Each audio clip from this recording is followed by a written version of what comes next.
آج آپ لوگ سوچ بھی رہے ہوں گے کچھ فلسطین پہ اور کس پہ بیان ہوگا، لیکن میرے ذہن میں آیا کہ بیان کرنے سے کوئی فائدہ نہیں۔ ہماری بے حسی کا عالم تو یہ ہے کہ ہم ان حالات میں بھی مسجدوں کو آباد نہیں کر رہے، ہم ان حالات میں بھی مسجدوں میں نماز کے لیے نہیں آتے، ہم ان حالات میں بھی جب نماز کے لیے نہیں آتے تو دعا کیا کرتے ہوں۔ تو پھر دل میں آیا کوئی فائدہ نہیں بتانے سے۔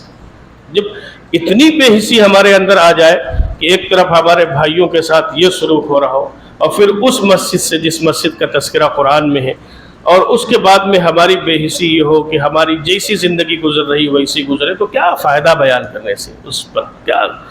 بس اتنی گزارش ضرور ہے، پھر بھی کہہ دیتا ہوں کہ دیکھو دعاؤں کا اہتمام کرو۔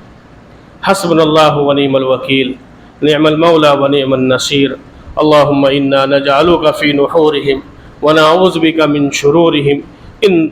ان کے پڑھنے کا ورد رکھیں، اور ان کے پڑھنے کے ساتھ ساتھ جو ہے وہ دعاؤں کا بہت اہتمام کریں۔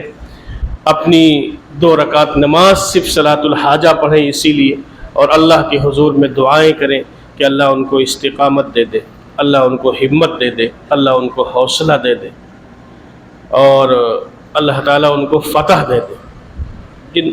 میں اسماعیل حالنیہ کا مضمون پڑھ رہا تھا، جن کی تربیت کی تھی شیخ یاسین نے۔ انہوں نے کہا کہ ہمیں کسی مسلم ملک پر بھروسہ نہیں، اور نہ میں نے بھروسہ کیا، نہ میں نے ترکی کی فوج پر بھروسہ کیا، نہ میں نے عرب ممالک کی فوج پر بھروسہ کیا۔ اگر میرا بھروسہ ہے تو ان نہتھے فلسطینوں پر ہے بس۔ اور جب بھی حالات آئے تو مجھے انہوں نے مایوس نہیں کیا۔ اسماعیل حانیہ جو غزہ کے وزیر اعظم ہوتے تھے، اور اس وقت غزہ 8-10 سالوں سے گویا اوپن جیل ہے کہ اس باؤنڈریز سے باہر وہ نہیں نکل سکتے ہیں، اور کوئی چیز وہاں اگر پہنچے گی تو جس پر اسرائیل کی مہر لگی ہوگی وہاں پہنچے گی۔